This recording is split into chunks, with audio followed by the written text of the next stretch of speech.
Bien, a continuación vamos a estudiar nosotros sobre este tema muy importante que es la prosperidad falaz. Este término prosperidad falaz lo estableció nuestro gran historiador peruano Jorge Basadre Grumman, que por el cual se caracterizó de un desarrollo imaginario, de un crecimiento económico aparente, un desarrollo, digamos, ficticio, que por el cual, si bien el Perú recibió millones y millones de dinero, de ganancias, como dijo un gran político, ¿no? Dijo, bueno, no se preocupe porque el dinero cae por sí solo, ¿no? O como por ahí dijeron otro, ¿no? Hay plata como cancha, ¿no? Y es cierto, el Perú tuvo muchos ingresos debido a ¿qué? Debido a las exportaciones del guano, debido a las exportaciones del guano. Si hablamos nosotros de la prosperidad falaz, también se le puede llamar la era del guano, la era guanera. Estamos hablando de este recurso, esta riqueza natural que por el cual de una manera introdujo millones y millones de pesos o de soles a las arcas económicas del Estado. El Estado tuvo mucho dinero por las grandes exportaciones de guano al mercado internacional. Es decir, que este excremento de pelícano, guanay, estas aves guaneras, prácticamente nos integró al mercado internacional. ¿Por qué? Porque se utilizó como fertilizante natural para, de una manera, poner en los campos de cultivos, en este caso pastizales, para en este caso, la ganadería intensiva, es decir, de la vaca sacan el cuero, de las ovejas la lana. Entonces, el guano está relacionado como fertilizante en estos campos de cultivo, de pastizales. Sin embargo, si hablamos nosotros de esta prosperidad falaz o la era del guano, también podemos hablar del llamado apogeo republicano, es decir, que el Perú fue una potencia a nivel continental, pero una potencia que duró entre 1845 hasta 1868. Estamos hablando 23 años de una edad dorada del Perú, e inclusive podemos decir una oportunidad perdida que tuvo el Perú, una oportunidad, porque el Perú tuvo las condiciones para ser un país de primer orden, pero desgraciadamente nuestra mentalidad, la mentalidad de los gobernantes, de los grupos de poder económico, desgraciadamente digo, no prosperó por la ambición desenfrenada, por la ambición por el poder económico en el Perú, jóvenes. Por eso es que no avanzamos. En vez de fortalecer el país y elaborar un proyecto nacional a futuro, no, más bien los grupos de poder económico, poderosos comerciantes, prácticamente se enriquecieron ilícitamente. Ilícitamente. Entonces, esto llamaremos corrupción. Corrupción. En todas sus manifestaciones, sobornos, enriquecimiento ilícito, lo que ahora se llama asociación ilícita para delinquir. Y realmente en esa época, ¿se hizo justicia? No se hizo justicia. Como siempre. Por eso que estamos hablando de este apogeo republicano generado por las exportaciones de guano. Por lo tanto, esta época podemos denominar también Pax Castillista. ¿Qué significa Pax Castillista? Es una época que se intentó de una manera se buscó establecer una paz política, es decir, neutralizar, es decir, evitar una guerra civil entre peruanos, una guerra civil por el poder, una guerra entre caudillos militares por el poder. Por ello, para diseñar esta política de apaciguamiento, hay que apaciguar el país, un apaciguamiento nacional, calmar los ánimos políticos por el poder. Esto lo diseñó don Ramón Castilla. Como se dice, el mejor presidente del Perú, Ramón Castilla, se llama Pax Castillista. Castilla diseñó esta política para de una manera evitar guerras civiles por el poder entre los caudillos militares. Por eso, ¿y cómo lo hace? Es muy simple. Hemos dicho, el Estado quiere recibir millones y millones de soles por las ventas o exportaciones de guano. Entonces, ¿qué hace Castilla? Va a aplicar un presupuesto. Pagará a los caudillos, ¿quiénes? No solamente a los caudillos militares, sino también ¿a qué? A personajes civiles que tienen influencia en el Estado, influencia en el gobierno. Se les paga muy bien. ¿A través de qué? creando ministerios, creando otros ministerios. Ahí se colocan a esta gente y se le paga un sueldo muy, muy, muy alto para así calmar los ánimos y minimizar cualquier guerra civil o lucha por el poder. Por eso de Castilla simplemente va a expandir, va a crear nuevos ministerios en el Estado o instituciones en el Estado y pone esa gente y bien pagada para así calmar los ánimos, ya sean civiles, ya sean militares. Castilla, ¿qué hizo con tanto dinero que recibió el Estado? Porque fue que diseñó la política económica. ¿Cuál es? Simplemente, no solamente expandir la burocracia civil y también luego militar, sino también pagar la deuda interna y externa. Ojo, deuda interna y deuda externa. Se pagó en algunos países la deuda externa, como Argentina, como Chile, como Gran Colombia o Nueva Granada, Colombia, algunos países, Venezuela. ¿Por qué se le pagó?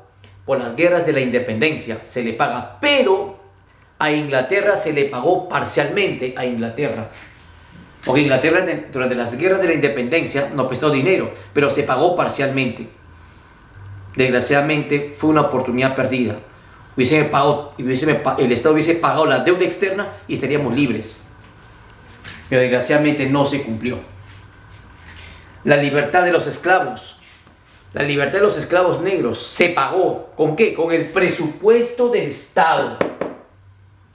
O sea que hay un porcentaje que se le va a pagar a los hacendados, la libertad de cada negro esclavo que pertenece a su hacienda. También ¿qué? Para adquirir buques de guerra, para fortalecer el ejército peruano. Castilla estuvo preocupado mucho por el fortalecimiento de las Fuerzas Armadas. Entonces, estos son los principales gastos dentro del presupuesto que el Estado va a invertir. Desgraciadamente, el Estado no invirtió en industrias. Desgraciadamente, el Estado no invirtió en grandes fábricas. El Perú no se industrializó, desgraciadamente. Como el día de hoy, solamente exportamos materias primas, recursos agroexportadores al mercado mundial, nada más. Pero no creamos tecnología, ese es el problema. Ahora, hemos hablado del guano, por lo tanto, ¿cuáles son las formas que Castilla diseñó para vender el guano al mercado internacional? Para empezar, Castilla aplicó una política librecambista. ¿Qué quiere decir? Libre comercio. Castilla aperturó, a raíz de las exportaciones de guano, el libre comercio con países desarrollados como Francia, Inglaterra, Estados Unidos, etc. Y el Estado es el dueño, por un tiempo fue el dueño del guano. Y si el Estado peruano fue dueño del guano, entonces estamos hablando de un Estado patrimonialista, porque el patrimonio, el recurso, los bienes, ¿cuál es? Es el guano de las islas. A ver, ¿cuáles son las formas de venta del guano que diseñó Ramón Castilla durante el apogeo republicano o llamado prosperidad falaz? La primera forma de comercialización del guano es el arrendamiento. ¿Qué es arrendamiento? Alquilar. Por eso una pregunta, ¿y de dónde se extraía el guano, este fertilizante? De las islas de Chincha. En el gobierno de Agustín Gamarra, el segundo gobierno, le alquiló las islas de Chincha por 100.000 pesos al poderoso comerciante Francisco Quirós. Pero como Quirós se enriquecía, Gamarra diseñó otra estrategia, la venta directa. El Estado le vende ¿a quién? A Francisco Quirós las toneladas de guano. Ya Quirós hará lo que sea que vendan el guano, no sé. Pero el Estado vendía directamente a estos comerciantes. Lo vendía, esta riqueza. Sin embargo, la tercera forma de comercialización o venta o comercialización del guano es la consignación. ¿Qué significa consignar? ¿Qué quiere decir consignar? Dar, otorgar, conceder, consignar.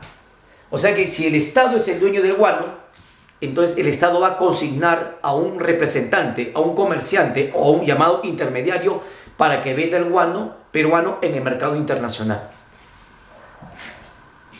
Y justamente esta concesión se da a través de ¿qué? De un contrato de consignación. Un contrato de consignación. O sea que el Estado va a firmar un contrato con comerciantes intermediarios que van a vender el guano en el mercado internacional. lo va a vender y el Estado le va a pagar un sueldo, comisión por venta del guano. El Estado, ¿quién se lo dio? A los Gibbs. Desgraciadamente aquí hubo problemas. Eso lo vamos a ver en un momento. Pero repito, ¿qué cosa es la consignación? Es una forma de venta o comercialización del guano cuando el Estado contrata intermediarios, comerciantes, que van a vender el guano peruano en el mercado internacional. Estas personas se llaman consignatarios, que van a recibir sueldos adelantados, premios adelantados, con tal que venda el guano en el mercado europeo. En primer lugar se le dio a la casa comercial Gibbs, que es inglesa, y luego se le dará a los consignatarios o comerciantes de guano nacionales. Sin embargo, el Perú entró en crisis económica, y ante la crisis económica, el Estado peruano, ¿qué va a hacer? Va a despojar a los consignatarios nacionales, a estos comerciantes nacionales de guano, y se va a otorgar solamente a una sola casa, la casa francesa Dreyfus, en 1869. Se va a firmar un contrato entre el Estado peruano y la casa Dreyfus, la casa comercial francesa Dreyfus, donde el Estado únicamente le concede la venta exclusiva, monopolio, venta exclusiva a la casa Dreyfus, el guano peruano en el mercado internacional, a cambio de préstamos o empréstitos. O sea que Dreyfus nos presta, ¿y qué hace? Y nos presta dinero y nosotros de garantía le damos el guano. Toma Dreyfus, vende el guano tú únicamente al mercado europeo. Estas son las formas de comercialización o venta del guano: arrendamiento, venta directa, consignación y monopolio. Entremos ahora a hablar del primer gobierno de Castilla, el soldado de la ley, don Ramón Castilla, alias su apodo. ¿Cuál es? El soldado de la ley. Creó el primer presupuesto nacional simplemente para ordenar la economía. ¿Cuántos ingresos hay por la venta del guano y cuánto el Estado gastará en el presupuesto nacional? Pues se llama presupuesto. Organiza que la economía a través de presupuestos. Construyó el primer ferrocarril a nivel de Sudamérica, Lima-Callao, el primer tren sudamericano, ferrocarril a vapor. Luego viene la famosa ley de consignación de guano. Hemos dicho, el Estado contrata intermediarios. Estos intermediarios son comerciantes de guano, llamados consignatarios. Con tal que venda el guano a Europa, el Estado le pagará sueldos, comisiones adelantadas. Así se le dio a la casa Gibbs. Pero desgraciadamente no hubo control.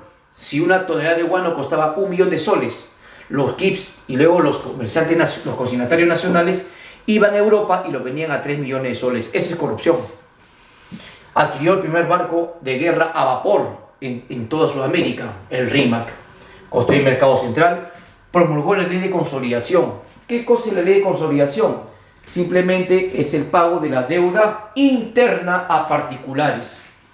Para la deuda interna, el Estado va a pagar la deuda interna a particulares. ¿Por qué? Porque estas familias, durante las guerras de la independencia del Perú, prestaron dinero a San Martín y a Bolívar. Con tal de independizar, hicieron un contrato de préstamo y por el cual se dio la independencia, pero no hubo dinero. Y el Estado no pudo pagar esa deuda interna a esas familias particulares. Desgraciadamente, esta ley dijo, si ustedes me demuestran un documento que han prestado dinero al Perú, yo les pago con el monto actual. Pero muchos quisieron, ¿falsificaron qué? Falsificaron documentos. Falsificaron documentos y papeles antiguos falsificaban y les llaman al gobierno de Castilla. Y el gobierno de Castilla, los funcionarios, le pagaban ¿qué? La deuda interna a sobreprecio, 3 veces más.